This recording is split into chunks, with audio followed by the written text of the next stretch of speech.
Here's how to make this video just by using your phone and Capcut. Start by recording yourself using your mobile phone. Next, open Capcut, then click on New Project. Select your video, then click Add. Next, you wanna click on Overlay, then click Add Overlay. Select your dinosaur video, then adjust it to fit the screen.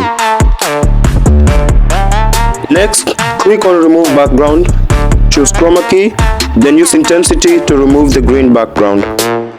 Use Shadow to make the necessary adjustments. Next, you wanna select your main track video. Select Duplicate, which will then copy the video. Click on Overlay to bring the copy down. Align it with the other videos. Click on Remove Background, then click on Auto Removal. This will automatically remove the background of your copy. Next, export your video.